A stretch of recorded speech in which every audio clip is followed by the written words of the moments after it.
আমাদের পূর্বপুরুষরা একটা পুরো মন্দিরকে বাঁচাতে মাটি দিয়ে ঢেকে দিয়েছিল। আমি ভেবে অবাক, এটা কি করে সম্ভব। এটা তখনকার কথা যখন সব দিকে মন্দির ভাঙা হচ্ছিল। মহারাষ্ট্রে একটা মন্দির আছে, দৈত্য সুদাম টেম্পল বলে। যখন মোহাম্মদ ঘুরি এই মন্দির ভাঙতে এসেছিল তখন এখানকার লোক লড়তে লড়তে সব মারা গেছিল, কিন্তু মন্দিরকে কিছুই হতে দেয়নি। এরপর 14 দশকে আলাউদ্দিন খলজি ভারতের যখন সব মন্দির ভাঙছিল তখন এখানকার লোক একটা বিরাট প্ল্যান করেন। এখানকার মন্দিরকে পুরো মাটি দিয়ে ঢেকে দেয়, পাহাড়ের মতো আকৃতি দিয়ে, যাতে কেউ জানতে না পারে এখানে অনেক বছর আগে একটা মন্দির ছিল।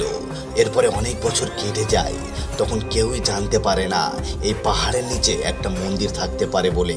বলে না, ভগবান কোনো না কোনো ইশারা অবশ্যই দিয়ে দেয়। এই মাটির পাহাড়ের উপরে রোজ একটা ঈগল এসে বসতো এবং জোরে জোরে ডাকতো।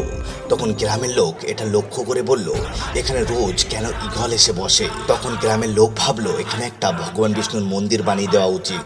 যখন এই স্থান খোঁড়া হলো সেটা দেখে সবাই অবাক, যেখানে হাজারো বছরের পুরানো একটা বিষ্ণু মন্দির খোদাই আছে। জয় শ্রী বিষ্ণু বলে চ্যানেলটি সাবস্ক্রাইব করে রাখুন।